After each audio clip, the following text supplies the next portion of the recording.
Je venais de signer un contrat de 31,5 millions de dollars. Je suis rentré en courant à la maison pour partager la nouvelle, mais dès que j'ai atteint la porte, j'ai entendu la voix de mon père de l'intérieur, disant « Nous ne pouvons pas laisser Aileen avoir une part de l'héritage familial de 470 000 dollars. Nous n'avons plus besoin d'elle. » Ma mère a murmuré « Nous devons trouver un moyen de la retirer de la famille avant qu'elle ne découvre cet héritage. » Cette nuit-là, la forte pluie de Memphis s'abattait contre mon pare-brise. Mais rien ne pouvait éteindre le feu qui brûlait dans ma poitrine. Je m'appelle Aileen Benson, une ingénieure en logiciel de 32 ans qui venait d'accomplir l'impossible. Je regarde mon téléphone, les mains tremblantes, non pas à cause du froid, mais à cause de la notification qui brille sur l'écran. Tranche un paiement de 8 millions de dollars déposé. C'était le premier versement pour le logiciel de logistique que j'avais passé 5 ans à construire. L'accord total s'élevait à 31,5 millions de dollars. Je ne pensais pas au manoir ou aux voitures de luxe. J'imaginais le soulagement sur les visages de mes parents. J'ai conduit à travers la tempête, prête à leur dire que leur dette était effacée, que j'étais enfin la sauveuse dont ils avaient toujours eu besoin. Mais au moment où j'ai mis le pied sur le porche, mon monde s'est figé. J'ai tendu la main vers la poignée de la porte, mais je me suis arrêté net quand j'ai entendu la voix de mon père, basse et conspiratrice, filtrant à travers le bois mince. Si cette fille découvre l'héritage de 470 000 dollars, tout est ruiné. Sa part n'est qu'un passif énorme que nous ne pouvons pas nous permettre. Mon souffle s'est coupé dans ma gorge. Avant que je puisse comprendre la confusion, le murmure froid de ma mère a percé le bruit de la pluie. Alors nous devons gérer ce passif avant que le tribunal ne divise les actifs. Nous devons effacer son nom de la liste ce soir. Je suis resté là, paralysé entre la fureur et le chagrin. J'étais rentré à la maison avec 31,5 millions de dollars pour les sauver. Et ils étaient à l'intérieur, complotant pour voler l'héritage de ma grand-mère et m'exclure de la famille pour quelques centaines de milliers.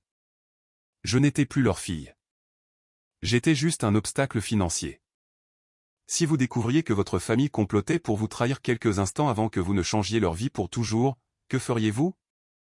Appuyez sur ce bouton d'abonnement et faites-le nous savoir dans les commentaires avant que nous ne voyions exactement comment ils paient pour cette trahison. Réprimant l'envie de crier, j'ai pris une profonde inspiration. J'ai glissé mon téléphone et ma fortune secrète au fond de la poche de mon manteau. J'ai essuyé la pluie et l'expression de trahison de mon visage, la remplaçant par une expression d'épuisement naïf. J'ai tourné la poignée et j'ai poussé la porte.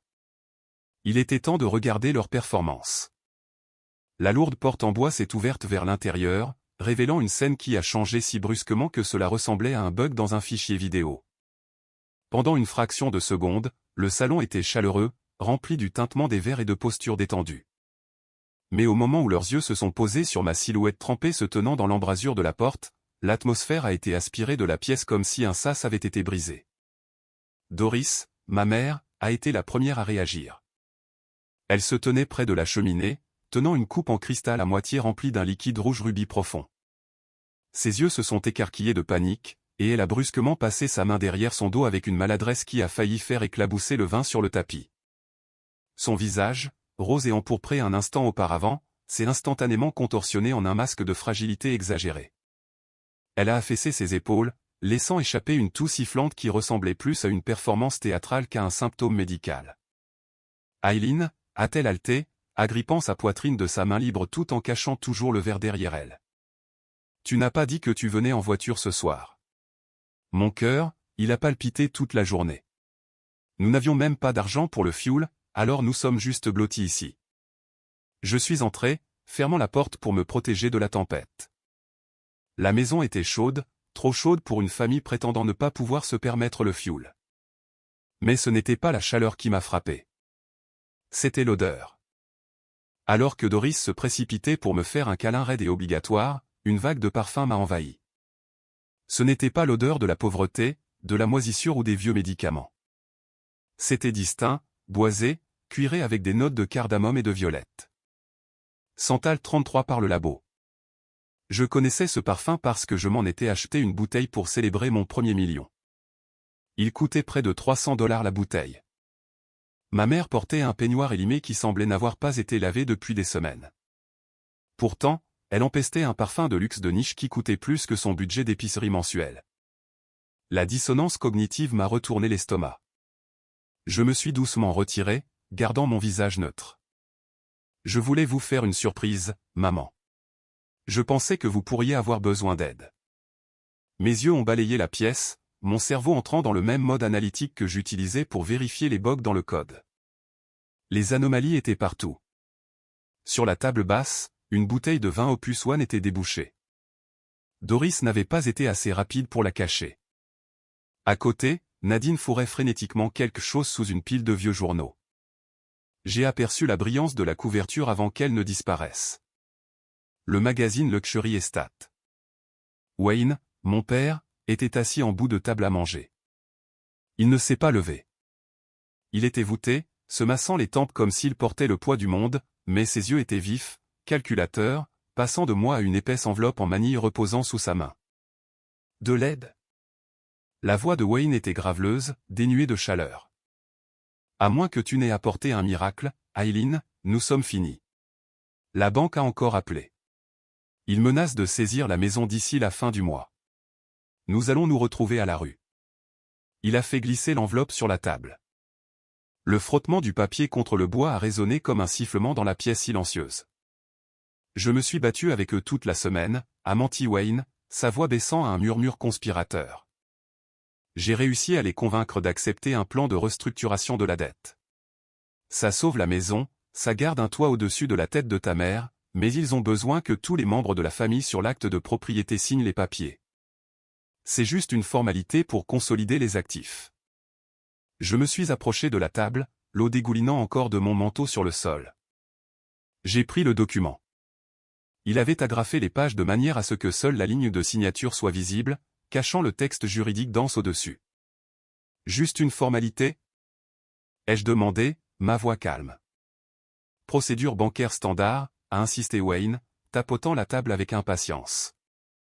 Signe ça et nous survivrons une autre année. J'ai ouvert l'agrafe. Mes yeux ont parcouru le jargon juridique. Je n'avais pas besoin d'un diplôme de droit pour comprendre les mots-clés. Je traitais des contrats quotidiennement. Il n'y avait pas de mots comme restructuration ou consolidation. Au lieu de cela, des termes comme renonciation irrévocable, acte de quitus et libération d'intérêts dans les actifs futurs m'ont sauté aux yeux. Ce n'était pas une modification de prêt. C'était un instrument juridique conçu pour me dépouiller de toute réclamation sur les actifs familiaux, en particulier les actifs actuellement en cours d'homologation. Ils essayaient de me piéger pour que je signe ma part de l'héritage, avant même que je sache qu'il existait. Tandis que je tenais le papier, faisant semblant d'avoir du mal avec la police, un mouvement a attiré ma vision périphérique. Nadine s'était levée pour se verser un verre d'eau, essayant d'agir nonchalamment. Alors qu'elle tendait la main vers le pichet, la manche de son pull trop grand a glissé. La lumière du lustre a frappé son poignet et je l'ai vu. Un bracelet de tennis, en or blanc, pavé de diamants qui réfractait la lumière avec un feu que le zircon cubique ne pouvait tout simplement pas reproduire. Il avait l'air tout neuf. C'est magnifique, Nadine, ai-je dit, en pointant directement son poignet. Les temps doivent être durs si tu portes 5 carats de diamants. La pièce est figée. Nadine a rabattu sa manche, son visage devenant cramoisi. Elle a regardé Wayne pour obtenir de l'aide, la panique brillant dans ses yeux. Wayne n'a pas manqué une miette. Ne sois pas ridicule, Aileen, a-t-il raillé, agitant une main dédaigneuse. Je lui ai acheté ça au marché aux puces sur la 3e rue. C'est du verre et de la tôle. Ça m'a coûté 10 $ pour lui remonter le moral, car elle était si déprimée par notre situation. Ça brille pas mal pour du verre, ai-je répliqué, gardant mon ton léger, presque enjoué. Bon polissage, intervint rapidement Doris, sa voix stridente. Maintenant, arrête de nous distraire avec des bijoux. La banque ferme le dossier demain matin. Ton père a besoin de cette signature ce soir. Je les ai regardés, vraiment regardés. Le parfum cher, le vin de qualité supérieure, les vrais diamants, les mensonges sur la saisie. La déduction s'est mise en place dans mon esprit comme une dernière ligne de code. Ils n'avaient pas seulement dépensé leur propre part de l'héritage. Ils avaient aussi dépensé la mienne. Ils avaient dû contracter des prêts relais à taux d'intérêt élevés ou accumuler des dettes de cartes de crédit avec la certitude qu'ils obtiendraient la totalité des 470 000 $. Si je réclamais ma part, leur château de cartes ne s'effondrerait pas seulement. Il brûlerait. Ils n'étaient pas désespérés pour leur survie. Ils étaient désespérés de couvrir leur vol. J'ai laissé tomber le document sur la table, mais je n'ai pas pris le stylo. Je me suis frotté les tempes, feignant un soudain vertige. Je n'arrive pas à me concentrer, ai-je balbutié, laissant mes paupières tomber. Le trajet a été brutal. La pluie était aveuglante pendant 3 heures et je pense que j'ai une migraine qui s'installe. Les mots dansent sur la page. Papa, je ne peux pas signer de documents légaux quand je ne peux même pas les lire. La mâchoire de Wayne s'est crispée. Ça prend 2 secondes, Aileen, signe juste ce fichu truc. Et si je signe sur la mauvaise ligne parce que j'ai le vertige, la banque l'annule, ai-je dit, utilisant leurs propres mensonges bureaucratiques contre eux. Laisse-moi dormir là-dessus. Je le signerai à la première heure demain matin, autour d'un café. La banque n'ouvre pas avant 9 heures, n'est-ce pas? Je n'ai pas attendu de réponse. Je me suis retourné et me suis dirigé vers les escaliers avant qu'ils ne puissent argumenter. Aileen, attends, a commencé Doris, mais je tenais déjà la rampe. Bonne nuit, maman. Bonne nuit, papa, ai-je répondu, ma voix tremblant d'un épuisement fin. J'ai monté les escaliers en bois qui craquaient, sentant 3 paires d'yeux brûler dans mon dos comme des viseurs laser. Ils étaient terrifiés. Bien. En atteignant le palier et en tournant le coin vers mon ancienne chambre, la façade de la fille faible et fatiguée a disparu de mon visage, remplacée par une froide détermination. Je n'allais pas dormir. J'allais faire la guerre. Le lendemain matin, je me suis glissé hors de la maison avant que le soleil n'ait complètement franchi l'horizon.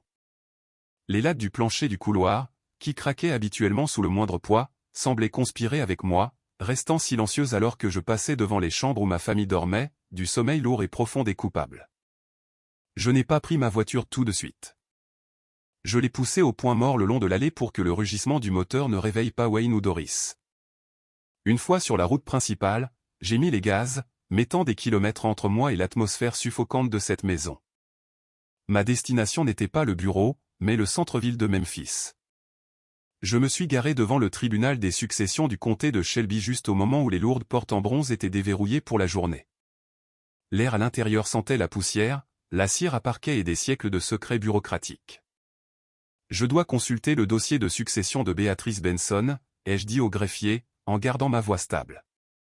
Elle est décédée il y a 3 mois. Comme les registres de succession sont du domaine public aux États-Unis une fois déposés, le greffier n'a pas posé de questions. Il m'a simplement indiqué un terminal de visualisation. Je me suis assise, mes doigts planant au-dessus du clavier. Une partie de moi, la partie qui était encore une fille, espérait que je me trompais. J'espérais qu'il y avait peut-être une erreur, un malentendu. Mais alors que les documents numérisés se chargeaient sur l'écran, cet espoir s'est éteint pour toujours. Le dernier testament de Beatrice Benson était clair, concis et indiscutable. Ma grand-mère avait laissé un patrimoine liquide d'exactement 470 000 $ à diviser équitablement entre 4 bénéficiaires, Wayne, Doris, Nadine et Aileen. Mes yeux ont parcouru la liste des documents déposés jusqu'à ce que je le trouve. Document numéro 14, affidavit de recherche et d'enquête diligente. Mon estomac s'est noué. C'était un document utilisé lorsqu'un héritier ne peut être localisé. J'ai ouvert le PDF et c'était là, signé de l'écriture distincte et déchiquetée de mon père. Moi, Wayne Benson, exécuteur testamentaire, jure par la présente sous peine de parjure que j'ai fait des efforts diligents pour localiser la bénéficiaire, Aileen Benson. Il a été déterminé qu'elle réside actuellement à l'étranger dans un lieu non divulgué en Europe et ne peut être contactée. Par conséquent, je demande au tribunal de conserver sa part en fiducie sous l'administration de l'exécuteur testamentaire. J'ai laissé échapper un rire court et froid qui a résonné dans la salle des archives vides. Parjure. Wayne n'avait pas seulement essayé de me tromper. Il avait commis un crime. Il avait menti à un juge, prétendant que j'avais disparu en Europe alors que je vivais à 3 heures de route, payant son abonnement Netflix et envoyant de l'argent de poche à maman chaque mois. La renonciation qu'il avait essayé de me forcer à signer la nuit dernière n'était pas pour restructurer une dette. C'était une dissimulation rétroactive. Si je signais cette renonciation, je renoncerais volontairement à la réclamation, rendant son mensonge sans pertinence et le sauvant de la prison. J'ai imprimé les documents, chaque page. Je ne l'ai pas encore confronté. Je devais d'abord sécuriser ma propre forteresse. J'ai conduit 6 pâtés de maison jusqu'à la succursale de Memphis d'une société de gestion de patrimoine privé. Le contraste entre le palais de justice poussiéreux et la banque au sol en marbre était saisissant. On m'a fait entrer dans un bureau privé où j'ai placé le chèque de 8 millions de dollars sur le bureau en acajou. Le banquier, un homme qui avait tout vu, a quand même haussé un sourcil en voyant le nombre de zéros. Je veux que cela soit immédiatement placé dans une fiducie aveugle irrévocable, ai-je ordonné, ma voix perçant le silence. Je veux que la structure des bénéficiaires soit si hermétique que même une assignation fédérale aurait du mal à la percer. Et je veux que le fiduciaire soit un tiers complètement déconnecté du nom Benson. Nous pouvons structurer cela d'ici midi, m'a-t-il assuré. Y a-t-il autre chose? Oui, ai-je dit en sortant mon téléphone. Je dois apporter une modification à mes comptes de crédit personnel. J'ai composé le numéro du service clientèle de ma carte Platinum American Express. Pendant 5 ans, j'avais autorisé une carte supplémentaire pour Doris. C'était destiné aux urgences, à l'épicerie, aux médicaments, à l'essence. Mais au fil des ans, les urgences s'étaient transformées en chaussures de créateur et en soins au spa. J'avais permis cela en pensant être une bonne fille. Maintenant, je voyais ce que c'était, payer un salaire à mon propre bourreau. Vérification de sécurité terminée, a chanté la voix automatisée. Je signale que la carte supplémentaire se terminant par 4098 est compromise, ai-je dit en fixant le mur. Annulez-la immédiatement. Pas de remplacement. La carte a été désactivée, a confirmé l'opérateur. C'était fait. Mes 8 millions de dollars étaient invisibles, enfermés dans une forteresse juridique. Leur bouée de sauvetage était coupée. Je suis sorti de la banque en me sentant plus légère, comme si j'avais perdu une peau lourde. Je suis remonté dans ma voiture et j'ai commencé le trajet de retour vers la banlieue. Je devais agir normalement, jouer le rôle de la fille confuse et migraineuse encore un peu plus longtemps, jusqu'à ce que le piège soit complètement tendu. J'entrais sur l'autoroute lorsque le silence de l'habitacle de la voiture a été brisé. Mon système Bluetooth s'est engagé, supplantant la radio. L'écran du tableau de bord a affiché le nom à maman. J'ai appuyé sur le bouton de réponse sur le volant. Je n'ai même pas eu le temps de dire bonjour. Eileen, la voix de Doris a explosé à travers les haut-parleurs surround, déformés par une rage pure et sans mélange. Que as-tu fait? Je suis à la caisse du spa L'Occitane. La carte a été refusée. La fille a dit qu'elle a été signalée comme volée. J'ai serré le volant, un petit sourire froid jouant sur mes lèvres alors que la ligne d'horizon de Memphis s'estompait dans le rétroviseur. La guerre avait officiellement commencé. Je n'ai même pas eu à tourner la clé. La porte d'entrée a été violemment ouverte de l'intérieur avant que je puisse monter sur le porche. La chaleur de la dispute m'a frappé instantanément, plus sèche et plus suffocante que la tempête humide de Memphis à l'extérieur. Quelque chose de pointu et en plastique a heurté ma poitrine et a cliqueté sur le parquet. J'ai baissé les yeux. C'était ma carte Platinum American Express, proprement coupée en deux. Tu m'as humilié, a crié Doris, son visage un masque de fureur rehaussé de cosmétiques qui se fissurait sous le poids de sa rage. J'étais à la caisse avec mes amis, Eileen. La caissière m'a regardé comme si j'étais une criminelle. Comment oses-tu annuler ma carte? Je suis entré, repoussant les morceaux de plastique cassés avec la pointe de ma botte. Cette carte est pour les urgences, maman. Un soin au spa n'est pas une urgence. Pas plus que les 3000 dollars que tu as dépensés chez Saks Fifth Avenue le mois dernier.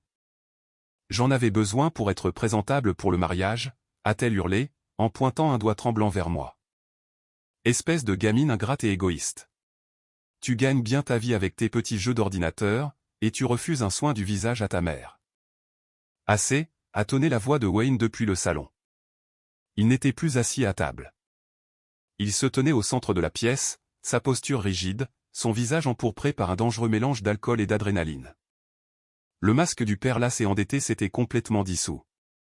À sa place se tenait l'homme dont je me souvenais vraiment, une brute qui utilisait la colère pour contrôler le récit.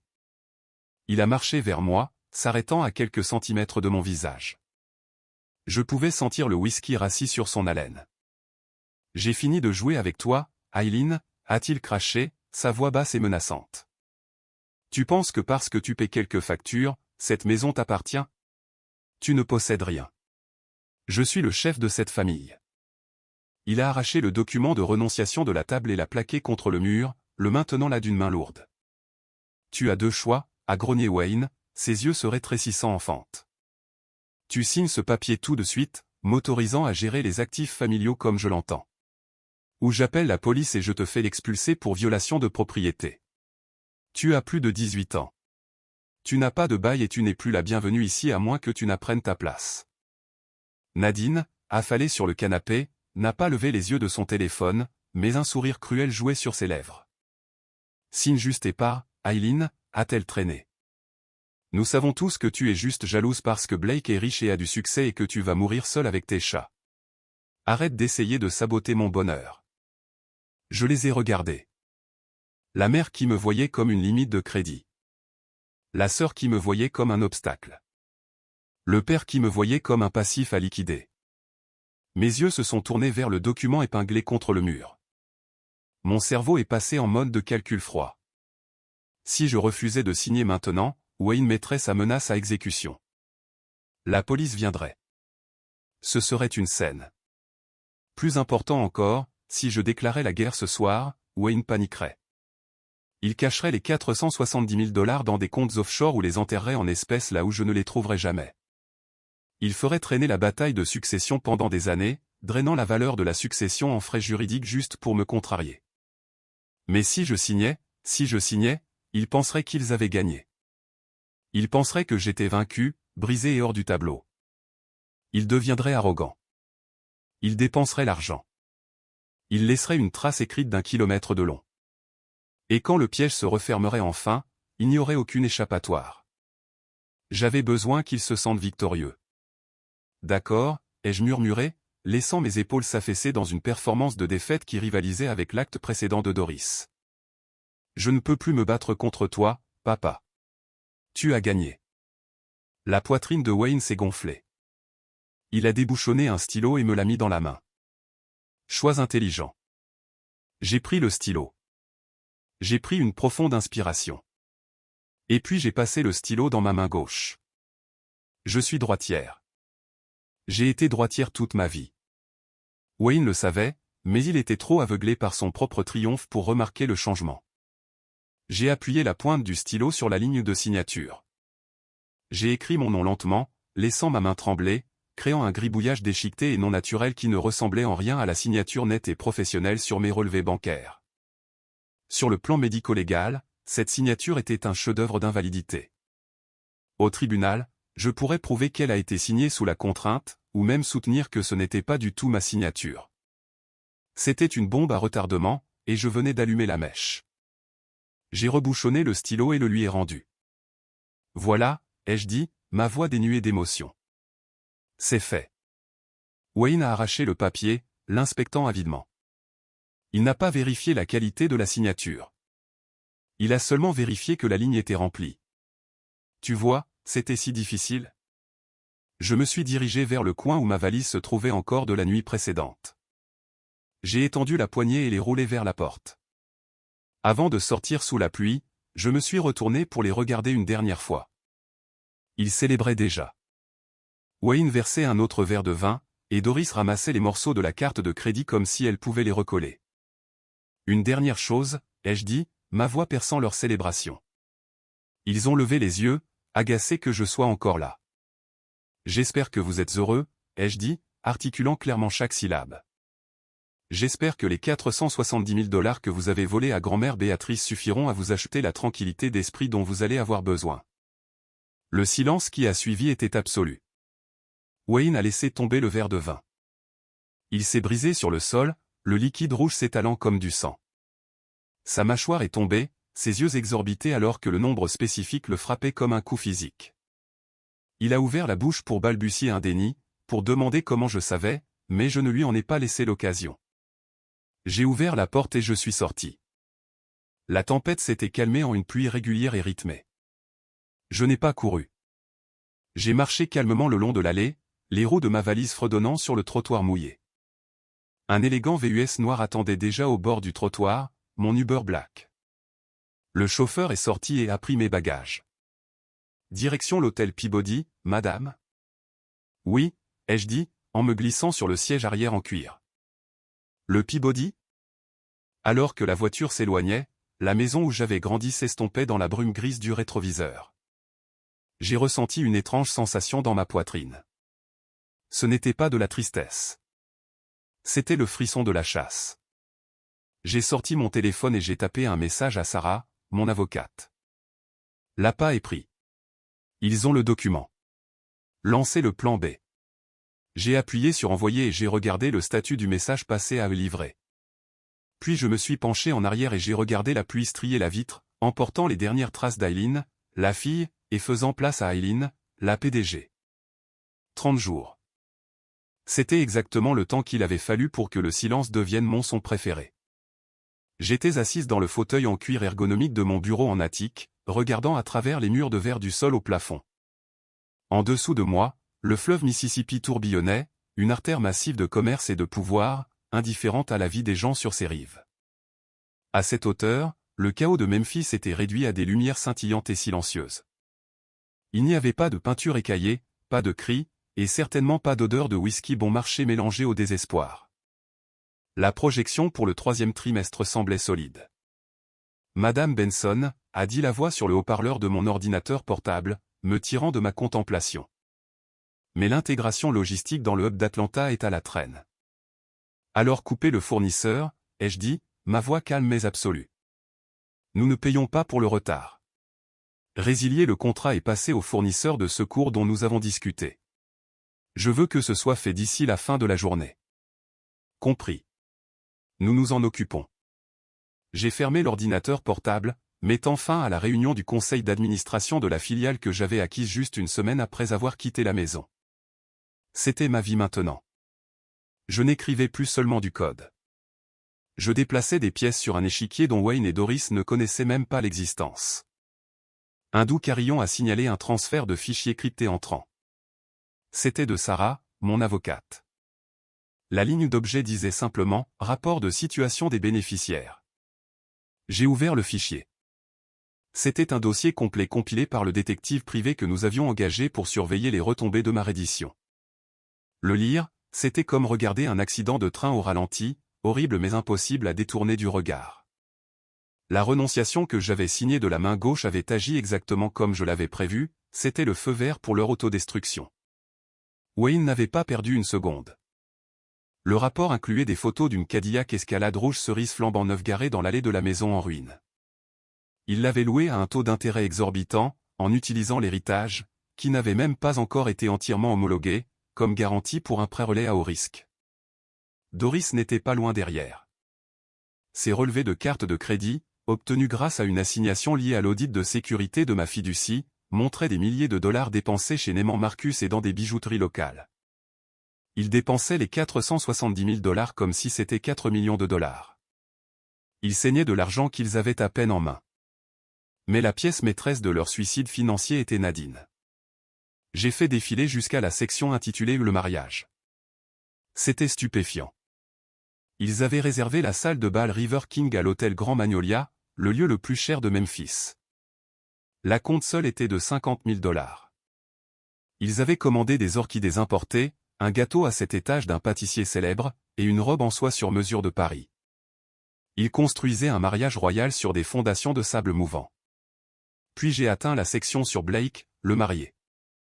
« Oh, Nadine » ai-je murmuré dans la pièce vide, un sourire froid touchant mes lèvres. « Tu n'as vraiment aucune idée, n'est-ce pas » L'enquêteur avait creusé profondément. Blake n'était pas un magnate de l'immobilier. C'était un escroc glorifié avec une cote de crédit dans les bas 4 cents. Il ne possédait pas le condo de luxe où il emmenait Nadine. Il gardait la maison d'un oncle qui était en prison. Mais la vraie bombe était sa dette. Blake devait près de 150 000 dollars à des prêteurs privés, un terme poli pour les usuriers opérant à l'arrière d'une salle de billard à West Memphis. Le rapport confirmait mon hypothèse. Blake épousait Nadine parce qu'elle s'était vantée de l'énorme manne familiale. Il comptait sur son héritage pour sauver ses rotules. C'était un parasite s'attachant à un hôte mourant. Mon téléphone a vibré. C'était Sarah. Avez-vous lu la section sur le fournisseur du mariage ? A-t-elle demandé, sautant les politesses. Je la regarde maintenant, ai-je répondu, en faisant défiler vers le bas. L'entreprise d'organisation d'événements que Wayne avait engagée, Southern Charm Events, était en ruine financière. Ils avaient des mois de retard sur les paiements à l'hôtel et au personnel de restauration. Ils cherchaient désespérément un rachat pour éviter la faillite avant le début de la saison des mariages. Ils détiennent le contrat pour le mariage de Nadine, a expliqué Sarah. S'ils font faillite, l'événement est quelqu'un pour acquérir leurs actifs. Nous ne le voulons pas, ai-je dit, en me penchant en arrière dans mon fauteuil. Nous voulons qu'il soit contrôlé. J'ai fait pivoter le fauteuil pour faire face à nouveau au fleuve. Le soleil commençait à se coucher, projetant de longues ombres sanglantes sur l'eau. Sarah, lancez le protocole Phoenix, ai-je commandé. Utilisez la société écran, Phoenix Holdings. Rachetez complètement Southern Charm Events. Achetez leurs dettes, leurs actifs et chaque contrat existant, y compris le mariage Benson. Vous voulez posséder son mariage? A demandé Sarah, une pointe d'amusement dans son ton professionnel. Je veux posséder le sol sur lequel il marche, ai-je corrigé. Je veux être celle qui signe les chèques pour les fleurs, la nourriture et les lumières. Sur le papier, Phoenix Holdings ne sera que la nouvelle société mère sauvant une entreprise locale, mais en réalité, je détiendrai le pouvoir de débrancher la prise ou d'illuminer la scène quand je le choisirai. Considérez que c'est fait, a dit Sarah. L'acquisition sera finalisée dans les 48 heures. Félicitations, mademoiselle Benson. Vous êtes maintenant la mère de la mariée, pour ainsi dire. J'ai raccroché. Le piège n'était plus seulement tendu. Il était appâté, verrouillé, et je tenais la clé. 2 semaines plus tard, le jour est arrivé. Le soleil du matin sur Memphis était vif et impitoyable. Je me tenais devant le grand miroir de ma loge. Je n'ai pas choisi une robe. J'ai choisi un tailleur pantalon blanc, Armani, impeccable et architectural. C'était la couleur de la pureté, mais la coupe était pure agression. J'ai orné mon cou, non pas de perles, mais d'un ras de cou en diamant géométrique qui coûtait plus cher que la nouvelle Cadillac de Wayne. J'ai vérifié mon reflet. La fille fatiguée et mouillée se tenant sur le porche avait disparu. Me regardant fixement se trouvait la PDG de Phoenix Holdings. Je suis descendu dans le hall où mon chauffeur attendait. Une limousine stretch, polie jusqu'à un fini miroir noir, tournait au ralenti au bord du trottoir. À l'hôtel Grand Magnolia, madame? A demandé le chauffeur en ouvrant la porte. Oui, ai-je dit en me glissant dans l'obscurité fraîche de la voiture. Et ne vous garez pas sur le parking des invités. Garez-vous à l'entrée VIP. J'ai une livraison à faire. La voiture s'est éloignée, glissant en douceur dans la circulation. Sur mes genoux, je tenais une tablette élégante connectée au système audiovisuel du lieu du mariage. Mon doigt planait sur le dossier intitulé « Le cadeau ». Je n'allais pas là-bas pour m'opposer. Je n'allais pas là-bas pour crier. J'allais là-bas pour donner à ma famille exactement ce qu'elle méritait. La vérité, projetée en haute définition. La salle de bal River King était un spectacle de vanité excessive.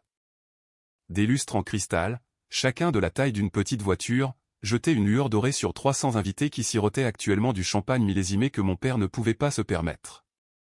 L'air était épais du parfum de milliers d'orchidées blanches importées pendant la nuit d'Équateur, leurs pétales délicats se moquant de la fondation financière pourrie sous eux.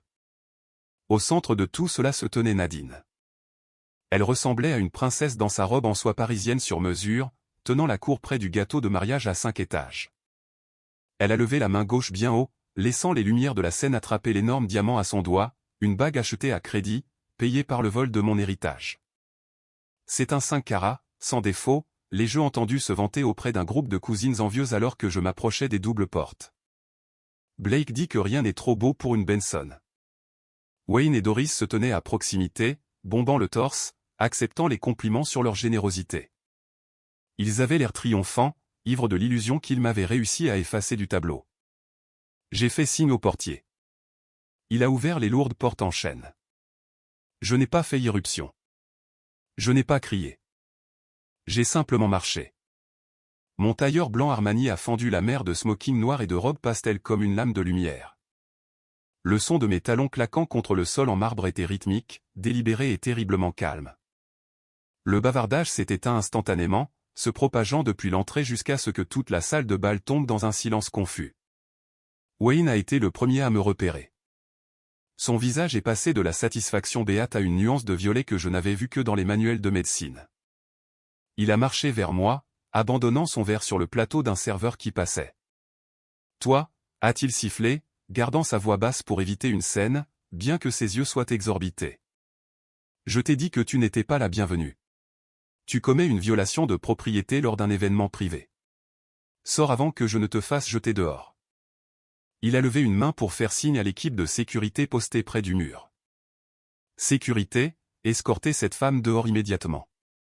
2 gardes costauds se sont avancés, mais avant qu'ils ne puissent poser la main sur moi, un homme en smoking impeccable s'est interposé entre nous. C'était Monsieur Henderson, le directeur général de l'hôtel Grand Magnolia. « Je ne ferais pas ça si j'étais vous, Monsieur Benson, » a dit Henderson, sa voix polie mais ferme. « Excusez-moi » a balbutié Wayne, en pointant un doigt tremblant vers moi. « Je suis le client, je paie pour cet événement. Elle est une intruse. » En fait, a corrigé Henderson en lissant son revers. Techniquement, Southern Charm Events détient le contrat pour cette salle de bal, et depuis hier, Southern Charm Events est une filiale à part entière de Phoenix Holdings. Et cette dame, a-t-il fait un geste vers moi avec une révérence déférente. Madame Benson est la PDG de Phoenix Holdings. Elle n'est pas l'intruse, monsieur. Elle est la propriétaire. Wayne s'est figé, sa bouche s'ouvrant et se fermant comme un poisson sur la terre ferme. Doris, qui s'était précipitée pour le soutenir, s'est agrippée à son bras pour ne pas tomber. « Je ne suis pas ici pour gâcher la fête, papa, » ai-je dit, ma voix se projetant clairement dans la pièce silencieuse. « Je suis juste ici pour donner à Nadine son cadeau de mariage. » Je suis passé devant eux, directement vers la scène. Blake, le marié, se tenait là, l'air nerveux, transpirant à travers son smoking. Il m'a regardé, puis ses beaux-parents, sentant le changement de pouvoir, mais ne comprenant pas la source. Je suis monté au micro. Bonjour à tous. Pour ceux qui ne me connaissent pas, je suis Eileen, la sœur de la mariée. Je n'ai pas reçu d'invitation, mais j'ai pensé qu'il était important de clarifier l'avenir financier de cette nouvelle union. J'ai sorti la tablette de ma pochette et j'ai tapé sur l'écran. L'immense mur de LED derrière la scène, qui avait affiché un diaporama des photos de fiançailles de Nadine et Blake, est devenu noir. Clic. La première diapositive est apparue. C'était une capture d'écran haute résolution de mon relevé bancaire de fiducie aveugle daté de ce matin. Les chiffres étaient énormes, projetés à 10 pieds de haut. Solde actuel, 8 millions de dollars. Actifs en espèces. Valeur nette totale en attente, 31 500 000 dollars. Un halètement collectif a parcouru la pièce. Voici à quoi ressemble le succès légitime, ai-je dit calmement. J'ai gagné chaque centime. Mais ma famille, eh bien, ils préfèrent une méthode différente pour acquérir de la richesse. Clic. La deuxième diapositive était une simple icône de fichier audio. J'ai appuyé sur lecture. Le système de sonorisation, conçu pour les orchestres, a diffusé l'enregistrement avec une clarté cristalline. Si cette fille découvre l'héritage de 470 000 dollars, tout est ruiné. Sa part n'est qu'un passif énorme. La voix de Doris, aiguë et cruelle, a résonné contre les plafonds voûtés. Les invités se sont tournés pour la regarder avec horreur. Doris a couvert sa bouche, son visage se vidant de toute couleur. Wayne avait l'air d'avoir une attaque. C'était ma mère et mon père, ai-je narré froidement, complotant pour voler l'héritage de ma grand-mère parce qu'ils étaient trop fauchés pour maintenir leur style de vie. Clic. La troisième diapositive est apparue. C'était le document du tribunal, l'affidavit de recherche diligente. J'avais surligné la section où Wayne jurait sous serment que j'avais disparu en Europe. Et ceci, ai-je dit en pointant l'écran, est un parjure, un crime. Mon père a menti à un juge pour voler ma part de l'argent. De l'argent qui a payé pour cette robe, ce gâteau et cette salle. Je me suis tourné pour regarder Blake. Le marié tremblait. Il regardait l'écran, faisant le calcul. Il a réalisé que la famille riche qu'il pensait épouser était en fait un groupe de criminels au bord de la faillite. Mais Blake, ai-je dit, en baissant légèrement le micro pour m'adresser directement à lui. J'ai aussi fait quelques recherches sur vous.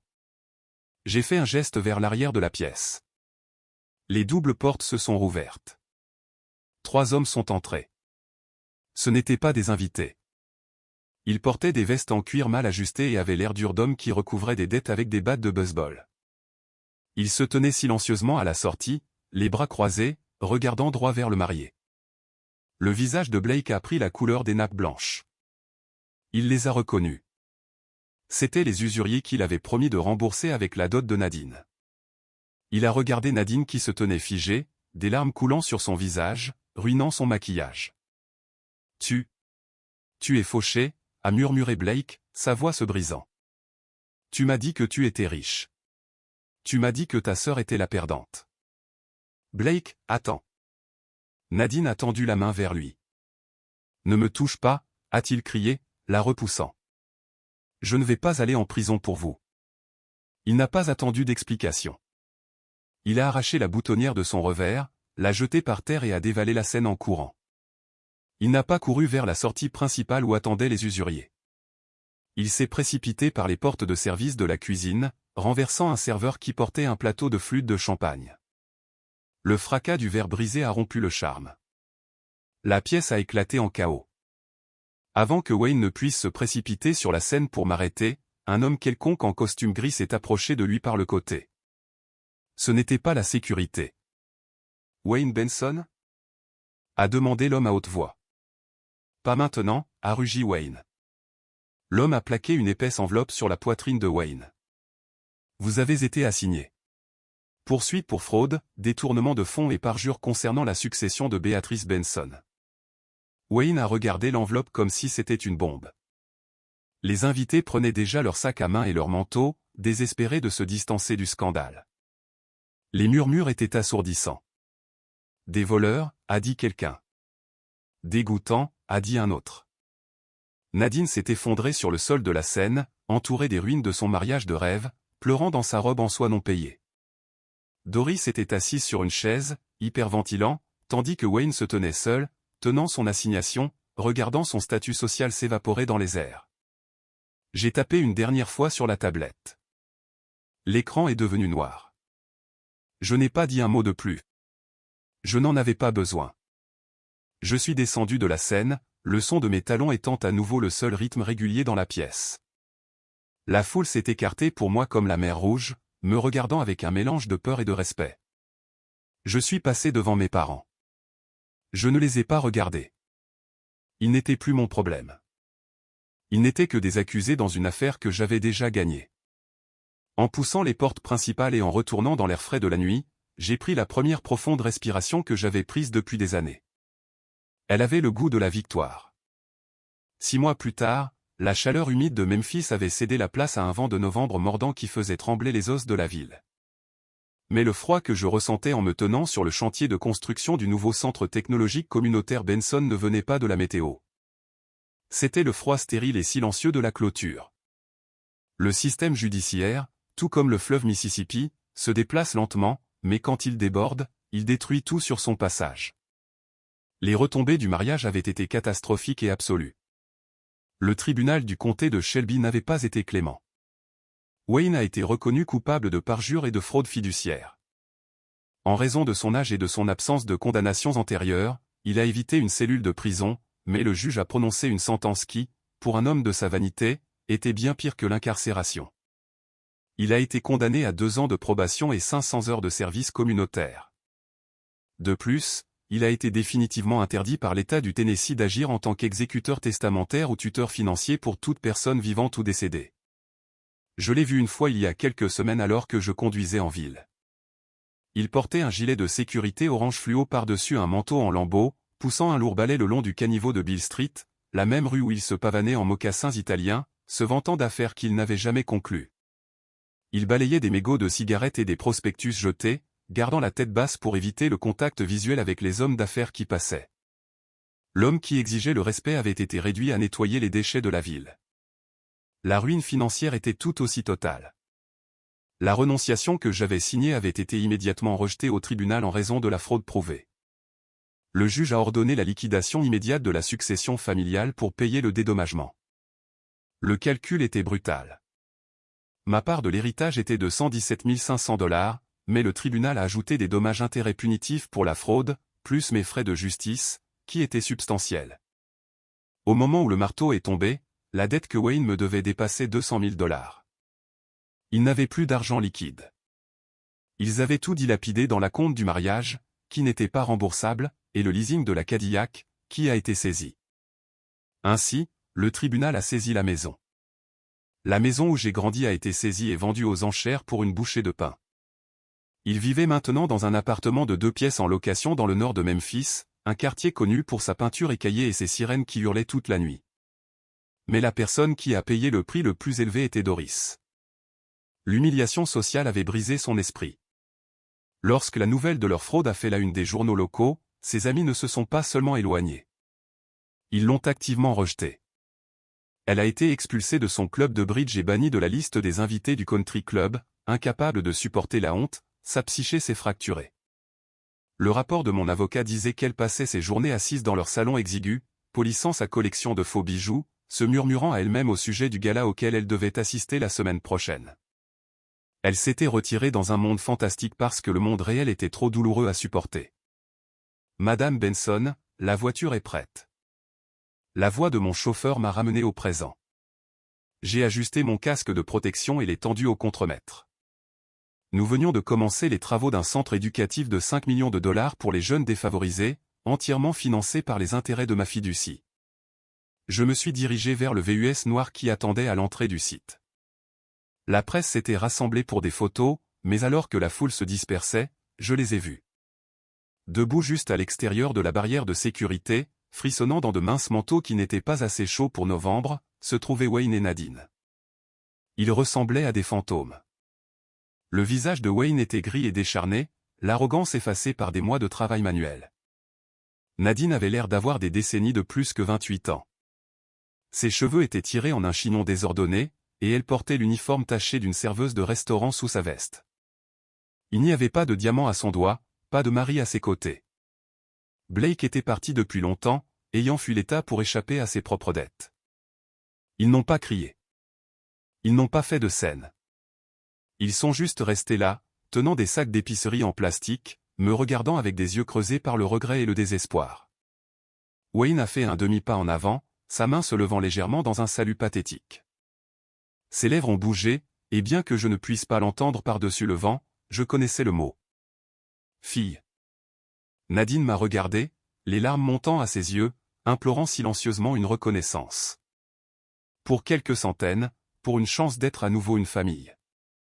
Mon garde du corps s'est avancé pour les intercepter, mais j'ai levé la main pour l'arrêter. J'ai fait une pause près de la porte ouverte de mon VUS. Pendant un bref instant, le silence s'est étiré entre nous, lourd du poids de tout ce qu'ils avaient fait. Je me suis souvenu de la pluie cette nuit-là. Je me suis souvenu du passif. Je me suis souvenu du parjure. J'ai regardé le père qui a essayé de m'effacer et la sœur qui voulait danser sur ma tombe financière. Je n'ai rien ressenti, ni colère, ni triomphe, juste la sourde indifférence que l'on ressent pour des inconnus au coin d'une rue. Je n'ai pas parlé. Les mots seraient un pont, et j'avais brûlé ce pont il y a 6 mois. Je suis monté dans la voiture et me suis assise sur le siège en cuir chaud. J'ai regardé droit devant moi, sans leur jeter un autre regard. Allons-y, ai-je dit doucement. Alors que le chauffeur enclenchait le verrouillage des fenêtres, la vitre a glissé en douceur vers le haut, me scellant à l'intérieur de mon monde de paix et bloquant leur monde de chaos. La dernière chose que j'ai vue avant que la teinte n'obscurcisse la vue fut la main de Wayne retombant à son côté, vaincu, et Nadine enfouissant son visage dans ses mains. La voiture s'est éloignée, se fondant dans la circulation de la ville dont je possédais maintenant un morceau. Ils avaient joué leur chair et leur sang pour un tas d'argent, et maintenant ils n'avaient ni l'un ni l'autre. C'était une leçon écrite dans le vent froid dehors, la famille est un lien que l'on entretient, pas un actif que l'on liquide. Quand on échange la loyauté contre de la monnaie, on se retrouve finalement en faillite dans le seul compte qui compte. J'ai ouvert mon ordinateur portable et je me suis remise au travail. J'avais un avenir à construire, et regarder dans le rétroviseur ne ferait que me ralentir.